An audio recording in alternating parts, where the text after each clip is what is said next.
We've actually been married for 25 years next year. How long have you had the home lab, though? That's the question. For the better part of those 25 years. First of all, I've got a PlayStation. Does that count? Sure. You have a home lab to experiment with stuff and play around with it and test things. And then a few months down the road, you're actually running a production environment in your home lab. You cannot really test things in customer infrastructure or something. And therefore, you need to prepare at least some sessions. A bunch of stuff is probably moving back from the cloud as well. And in the last 10 years, we've lost a lot of local competencies on how to run local infrastructures. We're seriously lacking skills on managing on-premises IT infrastructure in the entire continent of Europe. Hello, everybody, and welcome to the podcast. Today, we are lucky enough to be joined by Alexander Scholz, who is an IT consultant from Germany, specializing in secure hybrid working. So, Alexander, just give us a brief intro on what you do on a daily basis. Yeah, sure. Alexander Scholz, my name, 32 years old soon.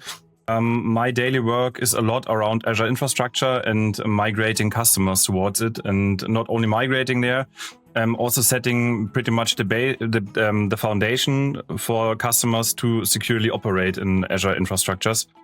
And pretty much I gain knowledge about their entire infrastructure, means backup systems, storage systems, AD, whatsoever, what's pretty much there.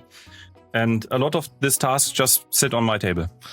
Okay, wow. Okay, so more or less anything to do with cloud, to all intents and purposes. Pretty much, yeah. Full-on sheet, that sort of stuff. You know, it's all about big and fluffy.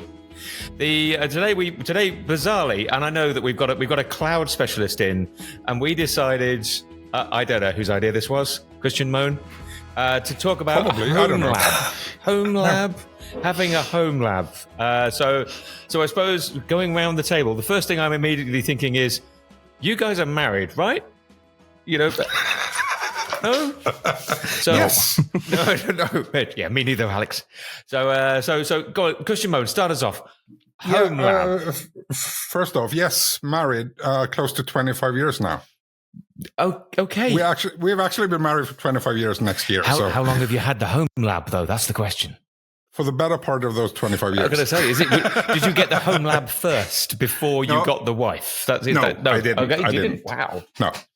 So I've replaced my home lab a few times, but I haven't replaced my wife. So that's good. Okay, good. I guess. Yeah. So yes, I do. I've been running some sort of home lab for, as I mentioned, years. Started with one host back 20 odd years ago, doing different VMware stuff, of course. But right now I'm running 4 nodes and a couple of NAS boxes and stuff like that. Yeah, let's go around the table and ask what everybody's got. I think that's a good idea. And before we go any further, home lab, just for those not aware of the whole home lab scenario, is it's running an IT infrastructure within your house, like a business IT infrastructure. So yes. So Christian, you start off. What did you have? 4 hosts? 4 hosts, running vSphere, a couple of Synology NAS boxes, and some vSAN and some networking and some different stuff. I'm not quite sure who to go next. Christian, Lehrer next? My home lab setup has always been very tiny because I was never so much into the infrastructure. So I didn't have the need to put in a NetApp system or something like that into my home lab. Mm. But there has always been some PCs, some laptops running Hyper-V to, test even stuff like autopilot and some automations, preparing for PowerShell sessions, stuff like that. Nice. You basically need stuff. And Alexander, what do you have? Yes, my setup is currently not as powerful as Christian's ones. Because power is a thing and the electricity bill is also a thing in Germany. Therefore, it's usually tiny devices, but I've built an entire own storage server that is currently running with 24 terabytes, I think, and I have 2 separate Proxmox hosts that I use for all the infrastructure parts. Wow. Okay, good. And I agree with the so First of all, I've got a PlayStation. Does that count? Sure. Oh, Yeah, no, absolutely. it's not quite. But energy costs are a big thing. But so I'm half imagining you guys have your garages lit up like the lights from a Bond villain cave. Is that sort of stuff? Is that how it works? Alexander's not really. Not quite. Just Okay, a back office and trying to keep it as silent as possible.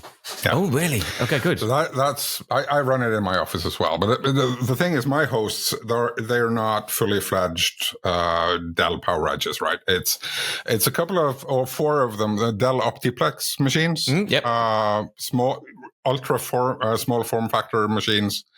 The ones that were actually designed to be put into the base of a Dell monitor. Oh, really? Okay, nice. So I have four of those. Yeah. And they are they're not that power hungry, right? So it's desktop CPUs and it generates a bit of heat, but it doesn't really consume that much power. But given I have four of those with 64 gigs of memory in each of them, I can run pretty much anything over those four hosts. Nice. So yeah. So and Christian Lehrer, yours essentially the similar sort of thing, using sort of low power desktop machines as sort of like hosts? even a little bit lower power nowadays. I got one Intel NUC, which has been modded not by me but by somebody who used to before. Replacing the active cooling system with a very large passive cooling block. So it's 100% silent because I can't stand the sound of fans anymore. And it is directly placed under this desk. So if I need something, I can turn it on. But normally you do everything remote anyway, so it doesn't really matter. Wow. Okay. So, I mean, and remote, is Alexander, so is yours in your office as well? So like literally where you're sitting? Yeah. Wow. Okay, good. Another room, but yeah, it's pretty much on the same floor and therefore super close to me. And that's why I also care about fan noises. Mm. And so have you got yours down to, do you put fans in them at all, or do you deliberately, you replace your cooling as well with something that doesn't have a fan? I have still fans, but when I build the stations, I try to get like low noise fans from Noctua specifically. And also went for small form factor ones and not the beefiest CPU possible, to just have like a small power and to temperature ratio. Nice. And besides the noise, I think the benefit for the small form factor stuff is you can get it used pretty cheap for your home lab. So normally when you go to used PC sites or something like that, they are pretty good to get. And they, besides the home lab situation, they also can provide very, very well as your home automation system. So that's where thing gets kind of dicey though, because you have a home lab to experiment with stuff and play around with it and test things, and then a few months down the road, you're actually running a production environment in your home lab. That's why you have managing your now, entire right? home, right? I do that. I mean, as mentioned before, I run Home Assistant that basically automates everything in my home. I have media servers for streaming things. I have all kinds of services that the rest of my family now kind of depend on. So where does the line go between a lab environment and an actual IT production environment? In my case, it's a constantly evolving kind of base between the two, right? You daren't upgrade it just in case you bust everything. That sort of situation. Yeah, it might be an issue, but yeah, it's a floating thing between what's a lab and what's production, right? That's why backups are important. Yeah, exactly. But essentially, it's a toy, isn't it? I suppose it's one of those sort of situations whereby it's something that you actually play with because the fact that we enjoy that sort of stuff. That's not one of the way this works. So, but you're right. But then you therefore use it for things. I mean, I'm fascinated, and I don't know anything about this sort of stuff, by Home Assistant as well. And I've never done anything like that. I've got a Alexa. over on the other side of the room there, which I'm not going to talk about. And that's about it. I don't really have any other sort of home automation system. I got a Philips Hue as well that will turn lights on and off. That absolutely qualifies you for using Home Assistant. Yes, maybe. Now you've got already 2 devices that need to be connected, and I think we have a next episode here. Wow. I've got to build my own home lab to be able to do this sort of stuff, though. That's it. Because you need a machine to run it on, don't you? That's a Raspberry Pi for beginners. That's totally fine. A Raspberry Pi? Okay, good. Fair enough. Absolutely. But Alex, what kind of workloads do you run in your home lab scenario, like for providing knowledge for your work? Starting with an Active Directory setup, for example, that I can test things around ID infrastructure. I also had an Exchange server for quite a while that I recently decommissioned. I have a Azure Migrate appliance that I use to stay up to date with all the necessary parts that are involved in migrating workload to Azure, and about how also the Migrate appliance is evolving over the time. And a lot of other stuff, actually, from certificate server to file server to then some sort of cloud infrastructure as well with, for example, Azure ID Connect with my own M365 tenant and all those things pretty much. So, okay, I also get confused about this as well. Shouldn't this be something that you do on a work system rather than a home system? Because you bought this yourself, I'm assuming. I'm assuming that the company didn't buy this for you. Yeah, it's just personal interest pretty much. And I want to be good at what I do. And that's why I spend more time doing it, even in my free time a bit. And also, you cannot really test things in customer infrastructure or something. That's not a big thing, and therefore you need to prepare at least some sessions. I mean, of course, 90% of my job is repeatedly, and stuff that I did once can apply to other systems as well. But there are always those scenarios where you just need some sort of input and to try a bit. Yep. No, understood. I completely agree with the whole idea of having a test and dev environment. It's just a little bit unusual to have a test and dev environment that essentially is your own rather than the businesses that you're working for. I don't think that it's so unusual, to be honest. No, I don't. I've got a PlayStation. It's not the same thing. You know, that's my test and dev environment over there. When you have a shared test and dev environment, then many people are doing many things to that environment, which is totally fine for some scenarios. But when you're doing stuff at the weekend because you're just funny about it, and you break things, then it's okay if it's broken on Monday. If you do that in a shared test environment, then it might be a real issue when you just crashed it, basically. So. Yeah, that's the thing, right? Because we also, my team in Norway also has a work lab, right? It's spread out over 2 sites in Oslo and Bergen. I think we have right now 36 ESXi hosts and a bunch of NetApp storage on that.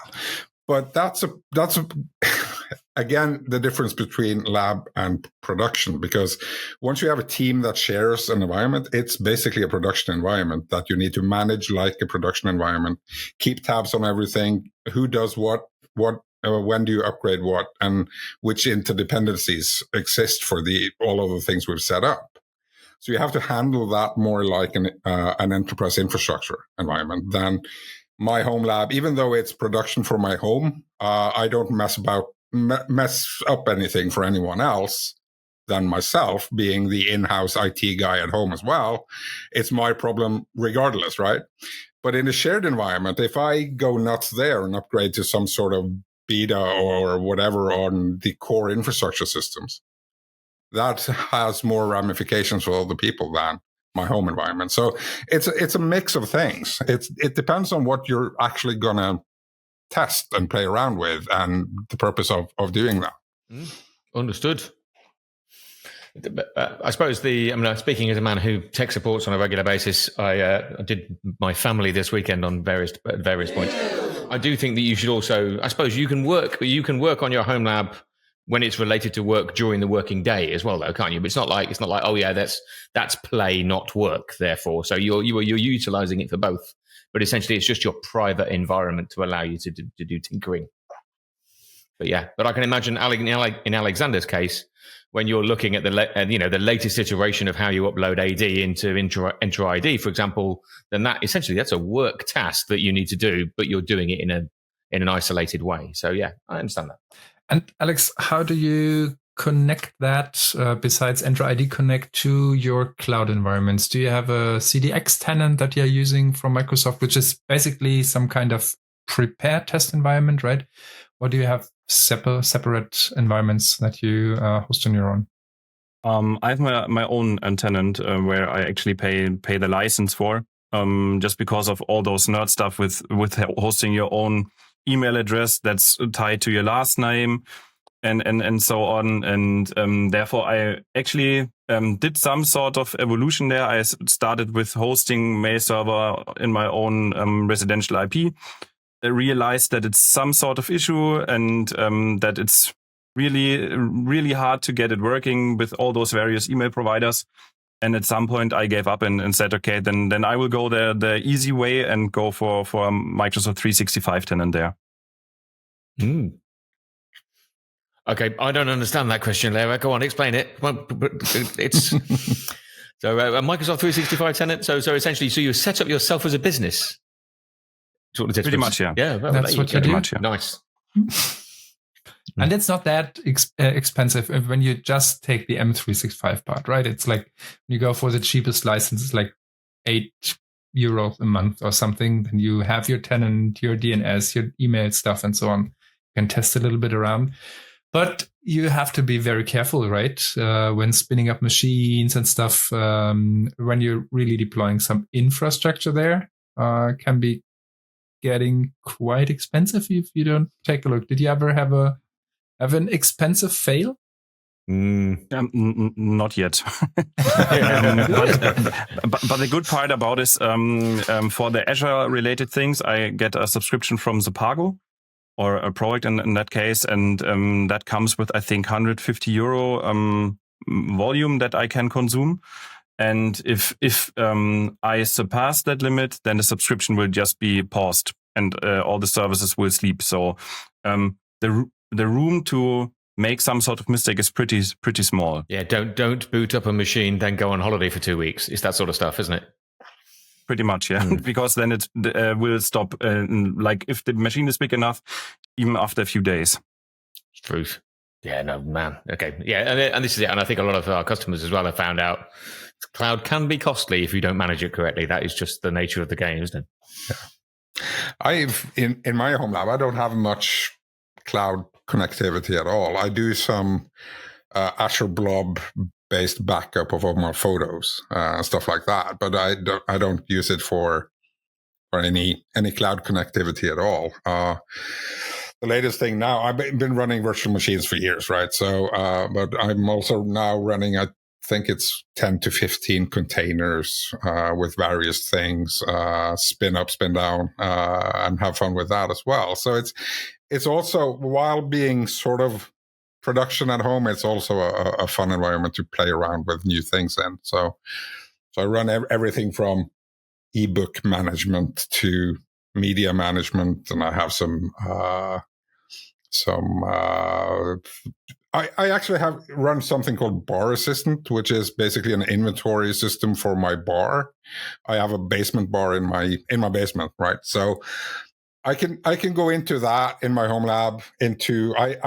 I cast that to various Google Nests in my house. So I have a Google Nest screen in my basement bar, and I can go into that interface there and see, okay, what kind of cocktails can I make with what I have?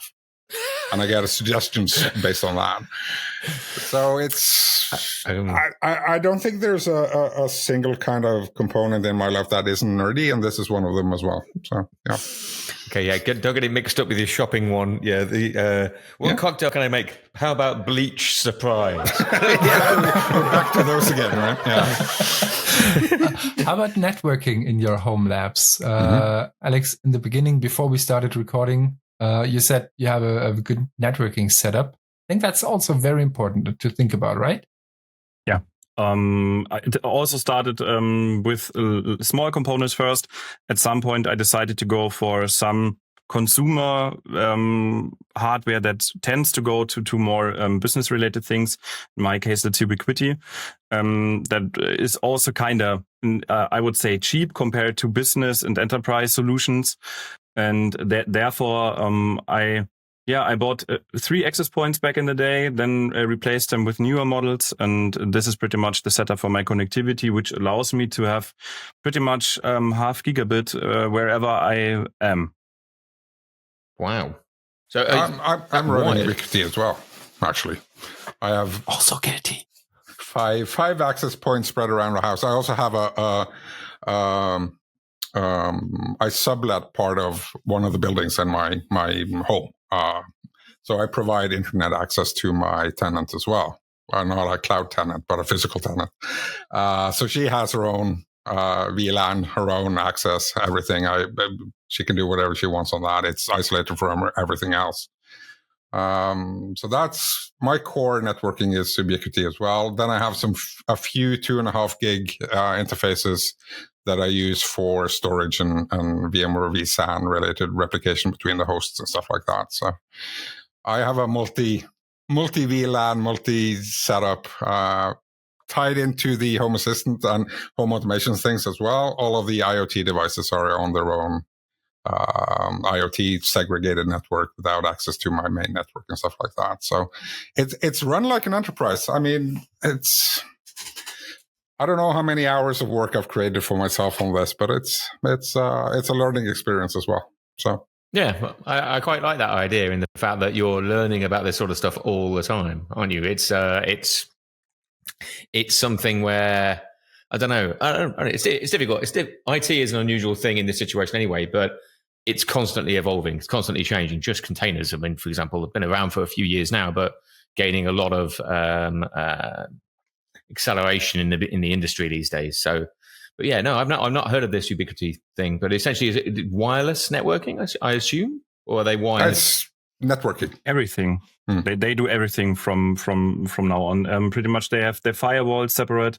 They have switches, access points, and also some sort of radio antennas that you can use. So even like not only access points. But they also do things in the security part now. Means, for example, door lock systems, cameras, and so on. They are big in the game right now. Wow! Okay. And they have a very good controller software. I can tell you. Yeah, I really like it. That integrates beautifully with Home Assistant. Is that? It does. Yes. Okay. Good. Absolutely. Good. I'm getting into this. Nice. Yeah, I know, right? Yeah. So good. Oh, yeah, no, fantastic. I mean, so what's your, let's say, what's the most complicated thing, Alexander, that you think you've ever done with your lab, where you thought, like, I'm not sure I'm going to be able to do this, but I'm going to give it a go anyway, and maybe it did or it didn't work? I have 3 things pretty much. The first was when I still was an apprenticeship at Proact. I had the pleasure to be in the Unix department and learn a lot of stuff there. And that was also the email server that I was talking earlier about. Yep. That was pretty much my main task, to set it up, but not set it up just on a single virtual machine. I wanted to do that Dockerized with, I think, 10 or 11 other services connected to it. And that was the time when I learned a lot about Dockers and containers and so on. That was super complicated for me back then. I still use Dockers and Docker containers until today. Second part was when I built my storage system and actually realized that with a lot of disks and especially nowadays disks, you really run into the limitation of network quite fast with 1 gigabit. Absolutely, yeah. And then during that time, I was also in the storage department and learned that you can easily get 10 gig cards pretty cheap, also used hardware from eBay. And that's when I upgraded my home server with a 10 gig card and direct attached cables. And yeah, the last evolution where it's a bit complicated is setting up a large language model at home and use it for my systems as well. And then with, of course, all the cloud trend that is possible, compare it to solutions like Azure OpenAI, for example, and how easy it is to integrate there.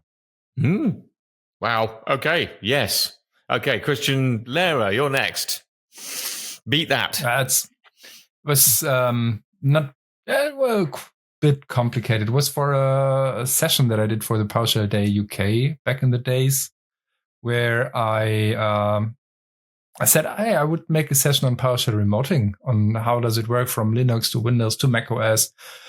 And everything was great, besides the fact that I did not have a Mac. So testing from a Mac was somewhat complicated. So I figured that the company with the big A that resembles a large, what does Fluss in English mean? A large river in Amazon, basically. Oh, okay. They send out stuff, and if you don't need it or it doesn't fit you well, then you can send it back. So I took that, ordered a MacBook, did my session, all my recordings, and then send it back. So that was somewhat complicated because I had to fill in all the dates and had to get it back on time, back to the parcel service. So, but besides that, you borrowed a Mac, is what nice. Sorry? You borrowed it for a short period of time. Yes. I did a product test, basically. Did a product test, That's exactly right. There's this thing called virtualization that might help in these cases. Yeah, but if you really want to do it right, I know. then you got to do it right. Besides that, just some OpenHub. Before I got to Home Assistant, I used OpenHub, which is also a pretty nice system for integrating several things. But the most complicated stuff is to keep it updated for me, because sometimes things break and then you need some time. And then when you're running your home stuff, like in a production system, you also have to do product support. And like in a production system, which can be quite complicated if you don't put enough time in it regularly. Agreed. Right. So Christian Mohn, over to you. And we've heard a lot about some of the things that you've done so far. But go on. There's the most complicated thing you've done. I've been doing beta testing for vSphere on my home lab. Oh, right. I've been updating to beta versions of both 7 and 8 and whatever. Use unsupported USB-based NICs on it and have those working and stuff like that. So a bunch of really work-related stuff that I've been using it for. But also, a couple of years ago, I did a session on VMware Explorer on how to use Power CLI and PowerShell to manage a UPS, right? That's built in my home lab with my USB-based UPS that I have there, which is complicated, I guess.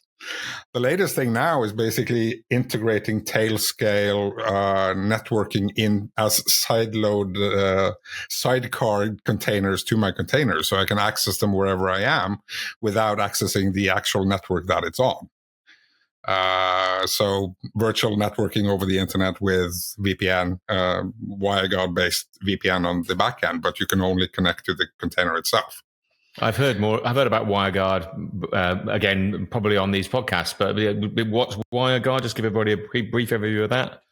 Basically, it's a VPN solution, encrypted communication from endpoint to endpoint. Yep. WireGuard is basically a more efficient protocol than traditional L2TP connections and stuff like that. Yeah. But if you then add Tailscale on top of that, which is basically a centralized management where all your endpoints connect to, you don't have to VPN into a specific VPN concentrator or specific VM in my network or controller or whatever, but everything's connected up to this cloud-based Tailscale network. So everything can connect to each other if I allow them to. Yeah, understood. Without having to specifically connect to my home network. So I use that, for instance, for Home Assistant, right? I want to have access to Home Assistant when I'm on my phone, but I do not want to expose my Home Assistant instance to the internet, because that also controls my home alarm system, my lighting, my heating, whatever. I don't want that to be available behind just a username and a password. So I expose my Home Assistant instance to the Tailscale network, and then I allow my phone to connect to that same Tailscale network and only connect to the Home Assistant instance. So I can access it wherever I am without it being exposed externally to the general internet, basically. Wow. So yeah. And I've built a bunch of virtual networks behind my own network internally as well, which I route through virtual machines and have lab environments in. I use ViOS to route that and advertise BGP routes and everything in my home network. So it's insane. I know. How much time do you spend every week on keeping that up and running?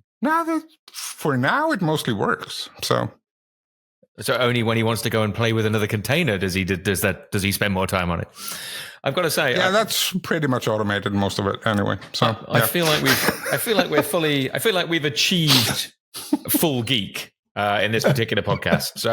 But I think we're probably coming to the end. So I'm going to say, should we finish off with you would recommend a home lab to other people because? So let's finish off with that. So Alexander, please go first. If you would recommend a home lab to other people because it pretty much helps you at the job, and if it's not only work related, but you also learn a lot of other IT things there. I mean, for example, the large language model part. It's not my day-to-day task until today, but I still gain experience there and learn other stuff. And it helps to just get a bit of knowledge in every part there, from networking to storage to other related things. Indeed. So Christian, Lehrer, next please. I would say the same. Plus, add don't just use cloud environments. They are pretty good when you're doing like the logical stuff, but taking apart an infrastructure to understand why IP address network calculations can be very important. I think that's really good to know, to get the basics, and then also understand better what is the need in the job. Indeed. And Christian Mohn, you'd recommend a home lab because not everything is going to go to the cloud, and and a bunch of stuff is probably moving back from the cloud as well. And in the last 10 years, we've lost a lot of local competencies on how to run local infrastructures. Oh, I agree with that, yeah. For someone who's looking to work in IT infrastructure, a home lab is, in my opinion, essential, because that's how you can learn and break things without breaking things in production. Yeah, I'd agree. And nowadays, it seems like everyone who gets any sort of IT degree or anything, they've mostly only worked with cloud environments. And if there's now a trend of a bit of a repatriation back to an on-prem environment for a bunch of stuff, we're seriously lacking skills on managing on-premises IT infrastructure in the entire continent of Europe. So if you want to build an edge, if you want to learn how these things work and set yourself apart, build a home lab. That's the best way of doing it. And I suppose what we're also saying is it doesn't have to be particularly energy intensive. It can be very cheap, and it can be run on essentially second-hand hardware that you happen to get at a reasonable price as well. Lots of nodding here. Right, okay, great. But yeah, and obviously you also need sandals with socks and possibly a sort of Unix sort of bent, I suppose. But there you go. A graying beard. Graying beard. Well, what about hair? Am I allowed to do hair? Yeah. That's kind for old people, you know. Yeah. I don't know. Great stuff, guys. Thanks very much for that. That was a really fascinating chat. I may need to go out and buy myself an old PC.